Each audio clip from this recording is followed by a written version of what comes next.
У нас передача «Пути великих свершений», которая начинается с апреля с этого года. И мы хотели, мы были у вас, в Николаевском на Амуре, 5 лет назад. И помню прекрасно вашу экскурсию, рассказ про город. И сегодня мы хотели услышать про вас еще раз для телезрителей. И плюс еще про Николаевск на Амуре, чем, как и когда. И про это мы хотели услышать. Добрый день. Да, конечно, мы познакомились 5 лет назад, когда в Николаевске на Амуре была презентация «Пути великих свершений». Рассказать коротко о Николаевске у меня не всегда получается. Обычно, когда начинаешь рассказывать, то рассказ перетекает из одной темы в другую.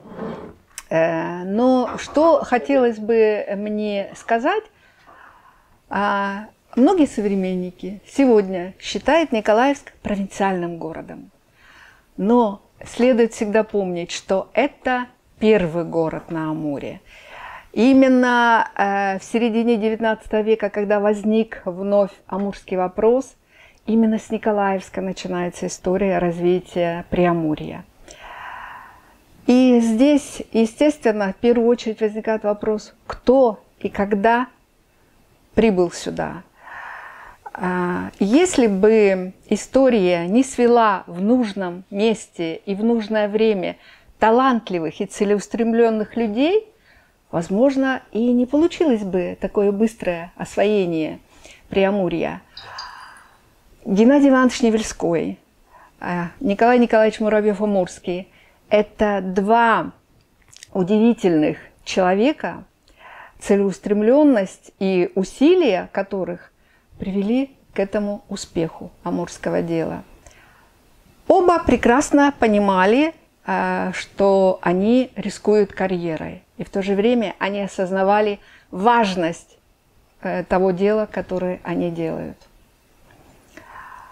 Геннадий Иванович Невельской, если широко не рассказывать, по сути, предвидел многое при Амуре.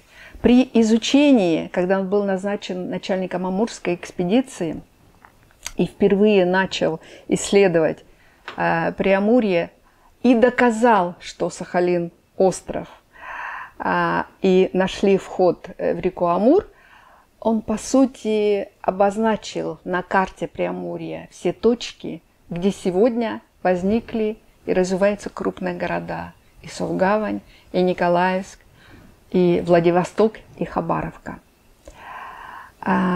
Несмотря на то, что эти люди действительно совершили большое дело, я сразу коснусь их отношений. У Геннадия Ивановича Невельского современники отмечают, что был очень неуживчивый характер. Несмотря на все свои очень положительные качества, целеустремленность, напор, отвагу, иногда он очень много составлял рапортов, записок.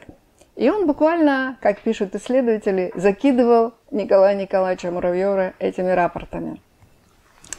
И если бы в то время обстоятельства сложились так, что все получилось бы, как говорил Невельской, то Владивосток мог быть основан на 5 лет раньше. Потому что Геннадий Иванович Невельской указывал, что нужно обязательно в южных портах основать тоже города. То, что касается Николаевска на Амуре, история города удивительно трагична и в то же время превосходна. Когда я приехала в город в 1986 году, а на сегодняшний день я уже 35 лет живу в городе, я прониклась огромным уважением к истории этого города. И чем больше я знакомлюсь с архивными и историческими источниками, тем больше понимаю уникальность этого города. Маленькое замкнутое пространство. Люди, которые жили в этом городе, приехавшие с разных областей России, и каждый привносил в город что-то свое. В архитектуру, традиции, быт.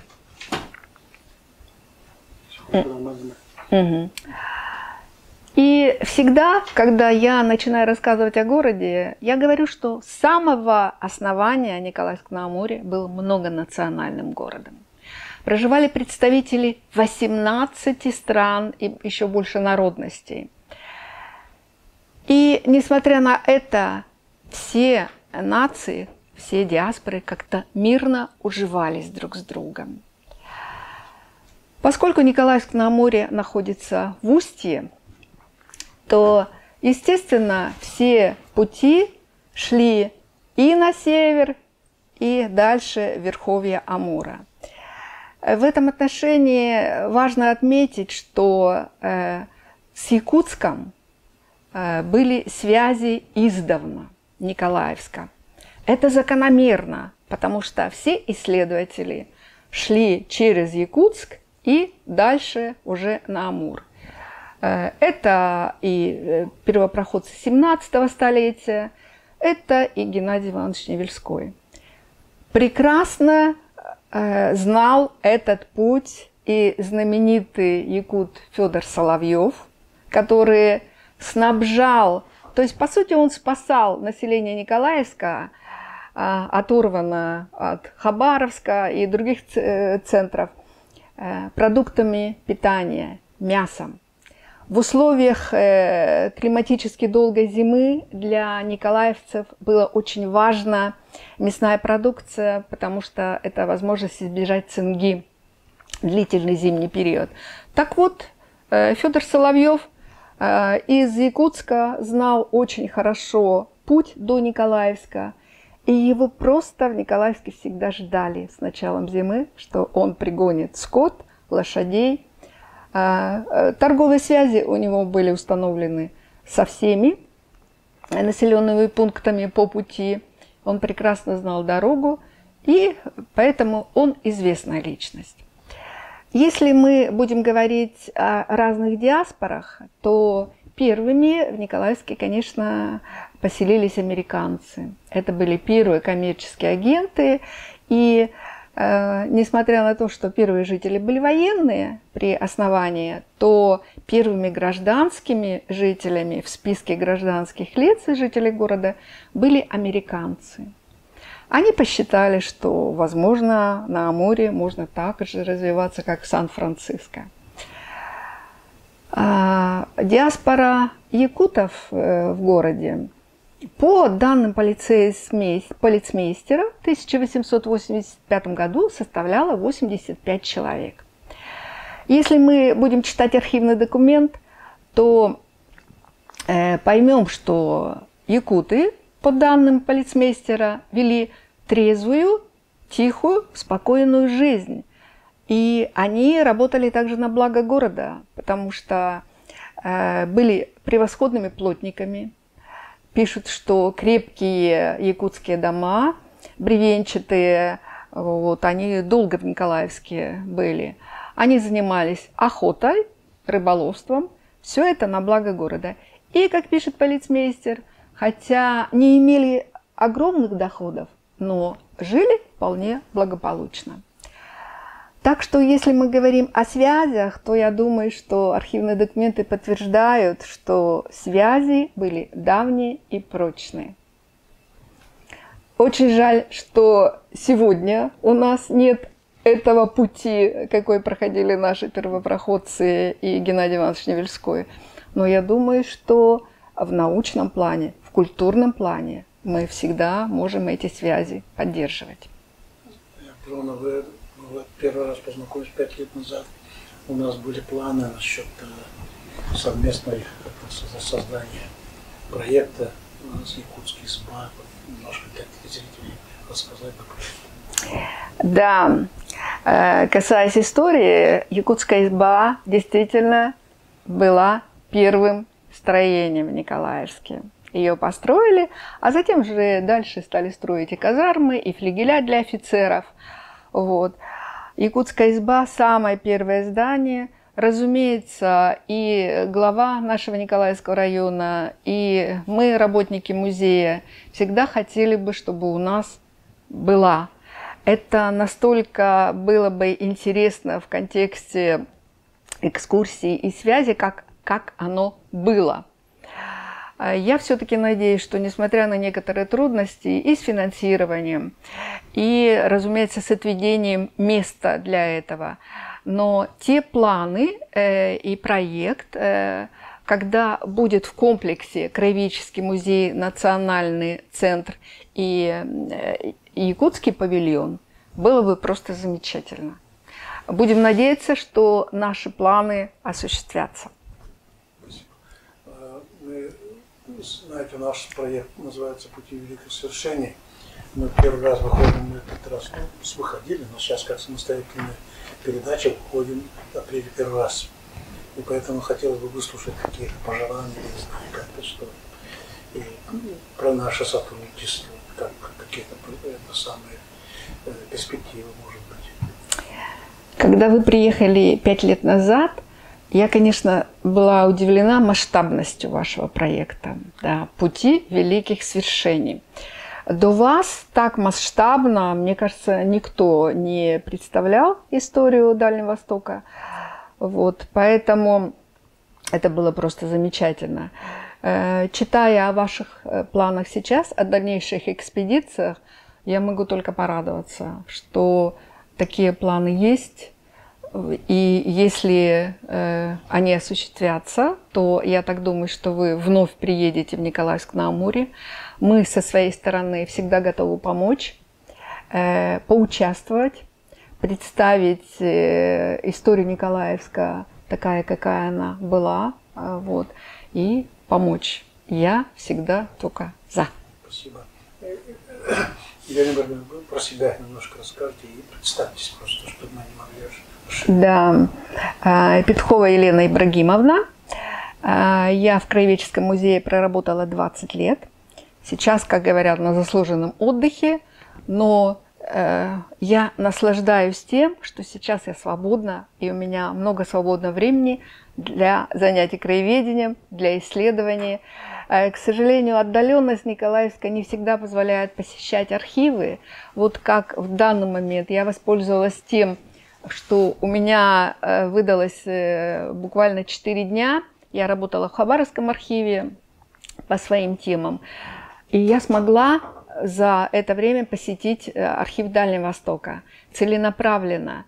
Потому что я нашла очень интересные сведения о том, что земли Николаевска на Амуре, которые отвел Казакевич еще в 1864 году, очень долго не могли официально утвердить. Оказывается, бюрократы были и в то время. Если писать исторический фельетон, то это вот как раз получается, что составлялись ходатайства, прошения, что составлялись разные планы топографами, землемерами. Эти планы исчезали, как исчез самый первый план Николаевска. Потом его, кстати, нашли в архиве морского министерства, этот план 60-го и 62-го года. И поэтому меня заинтересовал этот вопрос. Я нашла в архиве вчера документы, все не зря. И у вас сколько книг? Да. Действительно, когда стала работать в Краеведческом музее, возникла проблема белых пятен, когда туристам рассказывали по истории города. То, что касается и гражданской войны, и многих. Получается, я не всегда могла ответить на вопросы, которые задавали туристы, приезжающие с разных союзных республик из центра, иностранные туристы. И я начала исследовать. Но пока работала, естественно, времени не было. Я записывала все на каких-то листочках, вела себе.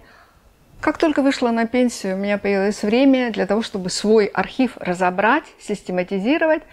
И в результате это все вылилось в первую книгу 5 лет назад. Она называется «Первый город на Амуре. Историко-документальная». Да. А в этом году Николаевск-на-Амуре отметил летом 170 лет со дня основания. И вышла моя вторая книга. Тоже «Первый город на Амуре», но немножечко другой подзаголовок. «Диаспора и национальная община Николаевска второй половины 19-го, начала 20-го столетия». Я не могу сказать, что это достаточно полное издание по данной теме, потому что то, что касается различных диаспор, еще очень много не исследовано. И учитывая, что в 1920 году во время гражданской войны и японской интервенции Николаевск был полностью уничтожен, погибли все документальные и материальные свидетельства. Представьте себе, уважаемые зрители, насколько интереснейшие документы и материалы мы могли бы сейчас видеть. И тем не менее, то, что я нашла по диаспорам и национальным общинам, я захотела поделиться с читателями. Вот так выглядит эта книга. Я подарила в дар ее. Спасибо. Спасибо. Очень приятно. Все нормально. Всего доброго.